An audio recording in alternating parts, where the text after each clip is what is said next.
కడప జిల్లా ప్రొద్దుటూరు నియోజకవర్గంలోని పురపాలక సంఘంలో పనిచేస్తున్న పారిశుద్ధ్య కార్మికులకు 5 నెలలుగా జీతాలు ఇవ్వకపోవడం దారుణమని ప్రొద్దుటూరు మాజీ ఎమ్మెల్యే రాచమల్లు శివప్రసాద్ రెడ్డి విమర్శించారు. మాజీ ఎమ్మెల్యే స్వగృహం నందు విలేకరుల సమావేశం నిర్వహించారు.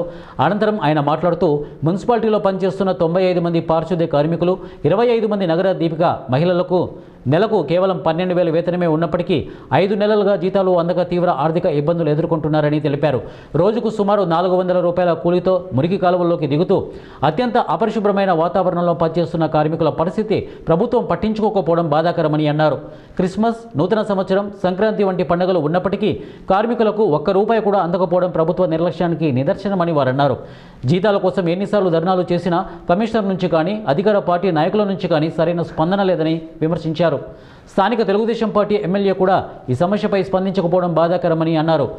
వైఎస్ఆర్ కాంగ్రెస్ పార్టీ ప్రభుత్వ హయాంలో ఎప్పుడూ పారిశుద్ధ్య కార్మికులకు ఇలాంటి పరిస్థితి రాలేదని, అప్పట్లో అవసరమైతే 50 నుంచి 70 లక్షల రూపాయల వరకు ముందుగా విడుదల చేసి కార్మికులకు ఇబ్బంది లేకుండా చూసిన సందర్భాలు ఉన్నాయని గుర్తు చేశారు. ప్రస్తుత ప్రభుత్వ వైఫల్యాన్ని నిరసిస్తూ వైఎస్ఆర్ కాంగ్రెస్ పార్టీకి చెందిన మున్సిపల్ కౌన్సిలర్లు కలిసి సంక్రాంతి పండుగ సందర్భంగా కార్మికులకు 10 కిలోల బియ్యం, కొబ్బరి నూనె, పసుపు వంటి నిత్యావసరాలు, అలాగే పురుషులకు ప్యాంటు, షర్ట్లు పంపిణీ చేశామని తెలిపారు. ఇప్పటికైనా స్థానిక ఎమ్మెల్యే జోక్యం చేసుకుని కమిషనర్ను పిలిపించి 5 నెలల పెండింగ్ జీతాలను వెంటనే విడుదల చేసి కార్మిక కుటుంబాలకు న్యాయం చేయాలని ఆయన డిమాండ్ చేశారు. దీనికి హృదయమే లేదు ఈ ప్రభుత్వానికి. 5 నెలలైతాంది ప్రొద్దుటూరు పురపాలక సంఘములో 95 మంది పారిశుద్ధ్య కార్మికులకు, 25 మంది నగరదీపిక మహిళలకు 5 నెలలైంది జీతాలు ఇయ్యక. ఒక్క నెల 12,000 రూపాయలు జీతం రాకపోతేనే ఆ పేదరిక కుటుంబానికి అంగట్లో సరుకులు ఇయ్యడు, ఇంటిబాటిగోడు ఇంటికాడికి వచ్చి రద్దు చేస్తాడు. ఒక ఖర్చు కాదు, అన్నీ బంద్ అవుతాయి.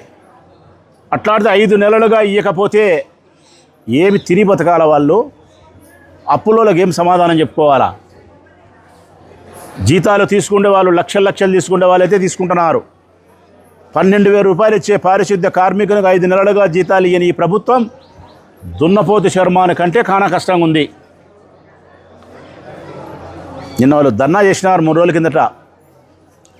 మాకు క్రిస్మస్ ఉంది, జనవరి 1 ఉంది, సంక్రాంతి ఉంది, ఏదో ఒకటి చేసి మాకు ఇవ్వండి అయ్యా, మా కష్టానికి చేసిన డబ్బులు మాకు ఇవ్వండి అంటే కమిషనర్ దగ్గర నుంచి ఏమాత్రమే కానీ చలనం లేదు.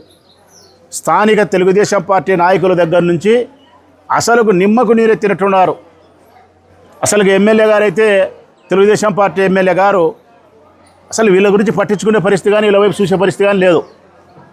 వీళ్ళు పోయి మొరబెట్టుకుంటే కనీసం కమిషన్ని పిలిచి ఏమి జరుగుతుంది, పారిశుద్ధ్య కార్మికులకు 5 నెలలుగా జీతాలు ఎందుకు ఇవ్వకపోతున్నారు, ప్రభుత్వ వైఫల్యం ఏంది, ప్రభుత్వంలో పొరపాటు ఏంది, ఇది సరిచేయి, ఇది ఇయ్యి, లేకుంటే ఇది ఇస్తాం, ముందు ఇది జరుపుదాం, ఈ అన్నం పెడదాం ఈ పండగకు, లేవు, ఏమీ లేవు.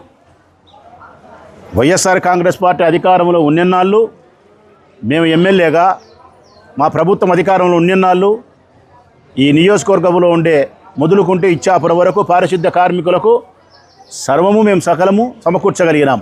ఎప్పుడు జీతాలు పెండింగ్ లేవు, ఎప్పుడు ధర్నాలు చేసిన దాఖలాలు లేవు. మా టైంలో ఎప్పుడైనా 1 నెల 2 నెలలు 3 నెలలు ఏ కారణం చేతన జీతాలు ఇబ్బంది వస్తే మేము ఇచ్చినాం. 50 లక్షలు 60 లక్షలు 70 లక్షల రూపాయలు కూడా మేము తెచ్చి ఇచ్చి మళ్ళీ తర్వాత వాళ్ళకు జీతం వస్తే 2 నెలలకు 3 నెలలకు మేము ఇప్పించుకోగలిగినాం. రాధమ్మ కమిషనర్ ఉన్నది, రమణయ్య కమిషనర్ ఉన్నాడు. ఎప్పుడన్నా ఒకసారి ఆ పొరపాటు జరిగితే, ఇప్పుడు కూడా 1 నెల 2 నెలలు మీకు పొరపాటు జరిగితే నేను విమర్శించను. 5 నెలలు పొరపాటు జరిగింది. పొరపాటు తర్వాత మీరు సరిదిద్దే ప్రయత్నం చేయలే, ఆ పేదవాళ్ళకు అన్నం పెట్టే ప్రయత్నం మీరు చేయలే. అందుకే మీది కసాయి ప్రభుత్వం, కఠినమైన హృదయం కలిగిన ప్రభుత్వం ఇది. అందుకే వైఎస్ఆర్ కాంగ్రెస్ పార్టీకి సంబంధించిన మున్సిపాలిటీలోని మా కౌన్సిలర్లు అందరూ కలిసి వీళ్ళకి ఏదైనా సాయం చేద్దామని చెప్పి నిర్ణయించుకొని కనీసం ఒక 20 రోజులు, సంక్రాంతి దాటిపోయేంత వరకన్నా, ఈ జీతాలు పడేంత వరకన్నా, సంక్రాంతి దాటిపోయేంత వరకు అందరూ పండగ చేసుకోవాలి కదా ఉద్దేశంతో ఒక్కొక్క మనిషికి మంచి 10 కేజీలు బియ్యం ఇచ్చినాం. మంచి బియ్యం